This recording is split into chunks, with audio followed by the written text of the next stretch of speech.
खरं म्हणजे ज्या एकनाथ शिंदे यांनी महाराष्ट्राचं सरकार पाडलं, बेईमानी केली, त्यांच्या कार्यक्रमाला शरद पवारांनी नाही जायला पाहिजे. ही आमची भावना आहे. महाराष्ट्रातल्या लोकांसमोर आम्ही कोणत्याच तोंडानं जाणार. त्याने महाराष्ट्राची वाट लावली. ज्यांना आम्ही महाराष्ट्राचे शत्रू समजतो, त्यांच्याबरोबर जे लोक खुलेआम बसलेले आहेत जाऊन,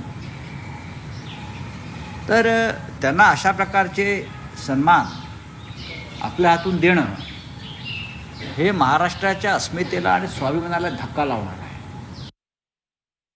बाळासाहेब ठाकरेंची शिवसेना अमित शहाच्या सहकार्यानं तोडली आणि महाराष्ट्र कमजोर केला,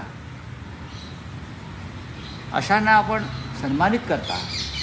तर दिल्लीतलं राजकारण जे काय आहे हे आम्हाला माहीत नाही. आम्हाला राजकारण कळतं. माननीय पवारसाहेब, शरद पवार साहेबांनी शिंदेचा सत्कार केला नाही तर अमित शहांचा सत्कार केला असं मी मानतो. महाराष्ट्राचे तुकडे पाडणारे, देशद्रोही आरोप असलेले, देशद्रोहाचे हत्यारांचे तस्करी करणारे, ते तुमच्या पक्षामध्ये येत आहेत आणि त्यांच्या मुखियाचा सत्कार आमचे शरद पवार साहेब करतायत.